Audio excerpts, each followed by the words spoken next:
All right, everybody. Today I'm going to go over a whole range of stuff, and it's going to be kind of overwhelming, I'm guessing, and I hope you stick with me through this whole process.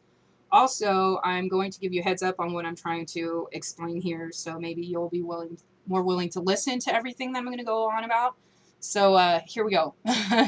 I'm going to talk. I'm going to mess up and ramble a lot too, by the way. I'm going to talk about my diagnosis, schizoaffective disorder.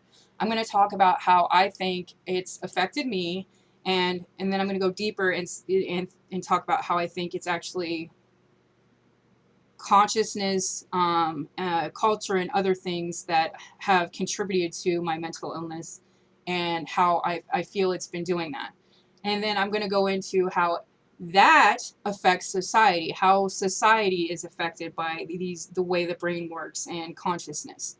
So anyway, I hope you will follow along with me, and I hope it's not too disorganized for you guys. Okay.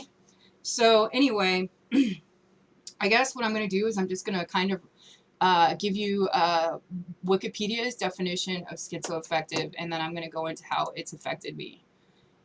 Okay.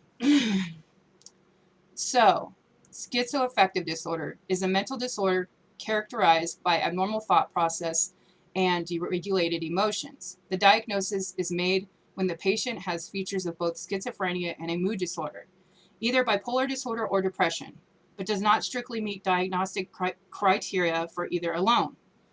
The bipolar type is distinguished by symptoms of mania, hypomania, or mixed episode.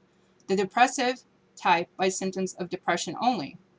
Common symptoms of this disorder include hallucinations, paranoid delusions, and disorganized speech and thinking. Okay. The onset of symptoms usually begins in young adulthood. Okay. So I'm pretty sure I am what's weird is I have paranoid delusions, disorganized speech and thinking, but I also have extreme episodes of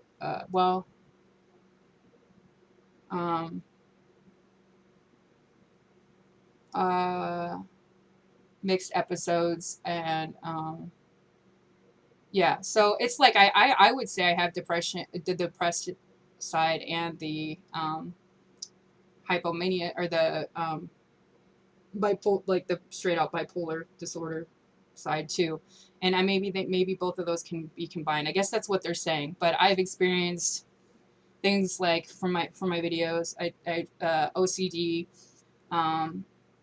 obsessive compulsive thoughts too as well, delusions, uh, depression, where I was literally just in a funk for like 4 years, crying, didn't want to move, didn't want to do anything. I was just basically laying on a sofa for like 3.5, 4 years of my life, was non-social, really didn't do anything. But part of that was because of Risperdal too. Anyway, so yeah, so that's kind of what I've experienced with that.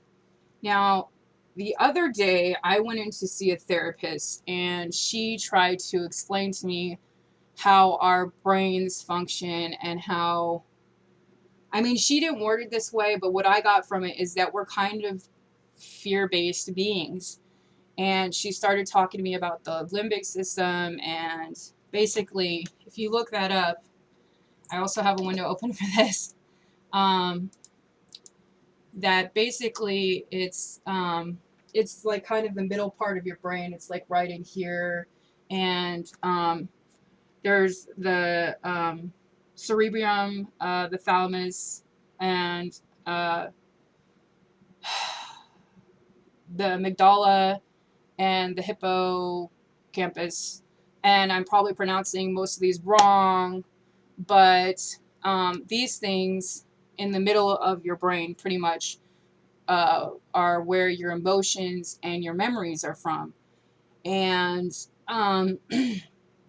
and these things are kind of in overdrive most of the time when you are in crisis, and your frontal lobe, which makes decisions, kind of shuts down. And if you're kind of always in crisis, or your fight or flight chemicals are kind of always up, you just kind of react. Your emotions are just kind of taking control, and you're you can't you literally cannot make proper decisions. And um and you sometimes you don't, and that's kind of what happens, I think, with mental illness in general, with schizoaffective, with, I think it's all these fears and triggers being activated, and then you shut down your rational thinking and your logical thinking and your processing, and you go back to all your memories to when you had bad shit happen to you, and that makes it worse. So you just kind of start fucking making shit up in your head, and you to try to prevent that stuff from happening again, or from societal beliefs messing with you, or even you even let those beliefs mess with you. So I mean, it's kind of really fucked up if you think about how your brain works, how society works, and how these things can literally make you insane. Okay, how your fear system and the way society is set up can can can just mess that all up, can just make you have. And I'm not saying that because you have this chemical this response and this fear-based system and societal stuff, that you shouldn't try to take action and look at why you are responding to things the way you are. That's the exact opposite of what I'm saying. What I'm saying, and I kind of went into it the other day, but I didn't get into all this technical versions. I'm still not getting very technical, and I'm I should be going more into it, but I don't. I mean, I'm trying to just give a basic overview. But basically, I totally see I dropped what I was thinking about. But I mean, yeah, don't think that I'm saying, hey, because society's fucked, because we have these fear-based minds, because we're triggered, that gives us the right to not look at this stuff. That's the problem. We need to look at this stuff as a whole, as a societal thing. I think it doesn't just affect mentally ill people. I think it affects people on a regular basis who aren't mentally ill. They're controlled by their fear, and they're controlled by their triggers and their programming from childhood, to not look at why they are doing things, to not really question who they are and why they're reacting the way they do. And that's because society has told people not to do that. And yes, when I say, yet people have told you not to be emotional, and what I'm saying, I'm not saying to not be emotional. I'm saying to look at why you are emotional.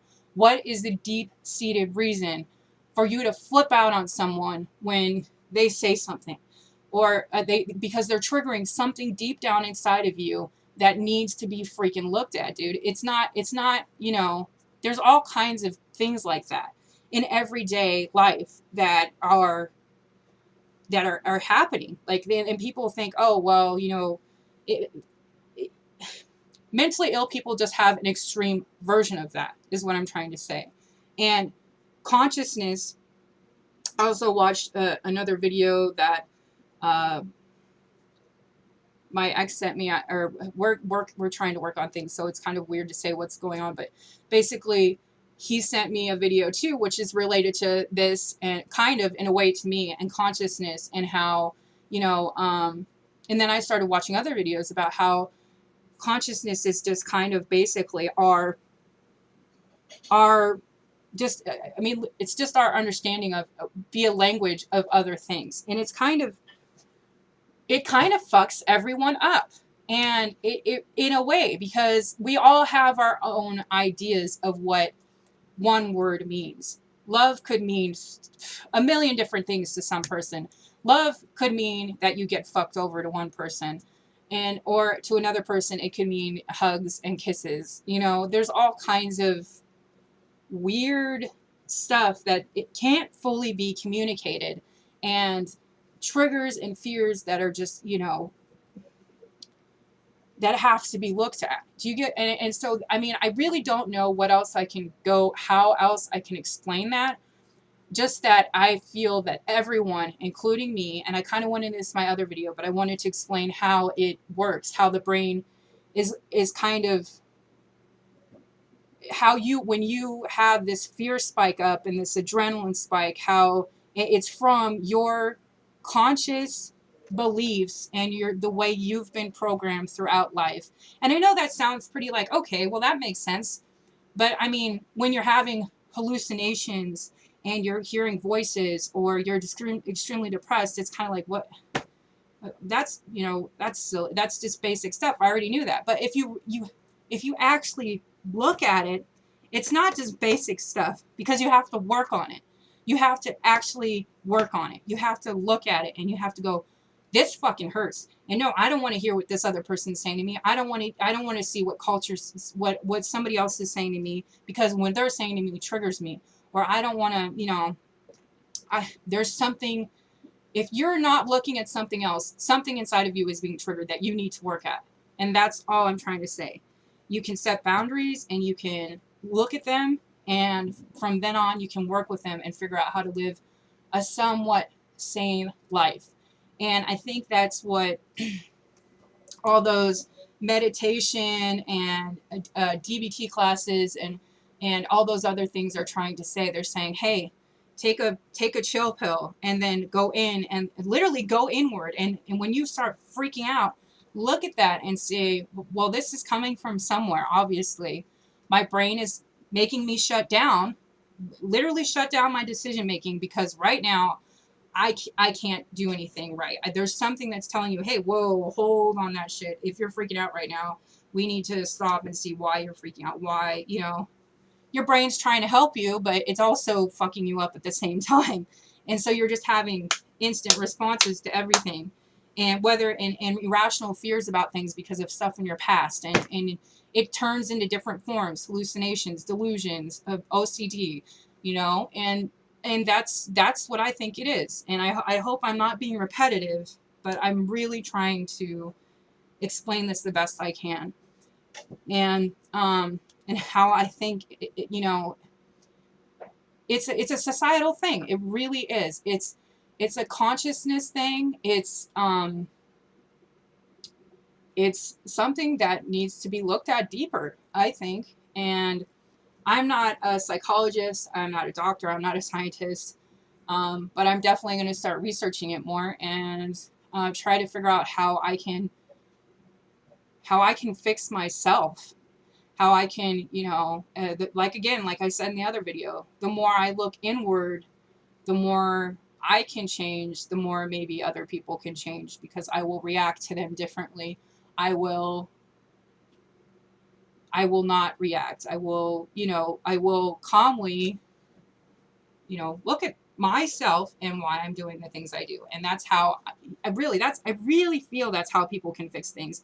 When it comes to gender equality, sexuality, freaking all kinds of things, race, freaking prejudice, all kinds of things.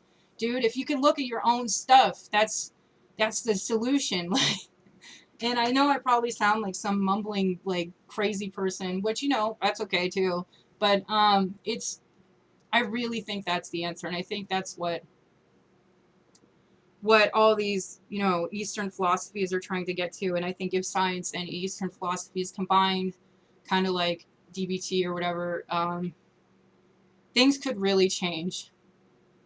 And, but yeah, that's how I mean, I didn't really go into much about how schizoaffective has affected me, but yeah, it's basically pretty much what is in that Wikipedia description. I've had all of that, throughout my, since I really started being affected by it, since I was like 13 probably.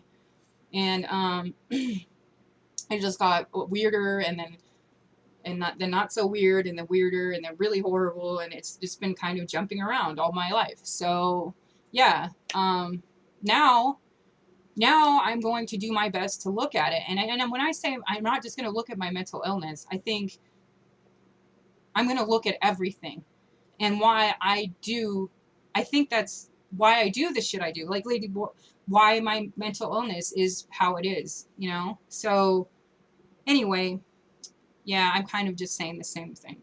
But thanks for listening. I hope you guys got my message. If you did, you know, let me know. And I highly recommend like looking this stuff up. I'm going to continue reading about it. I'm going to start picking up some psychology books and just brain books, I guess. I've always been interested in how the brain works. Actually, it's a trip, and I think the more I know, the better. And I think, yeah. Anyway, so good luck to you guys and your inner like processing and whatnot. And I hope this video helps. Thanks for listening.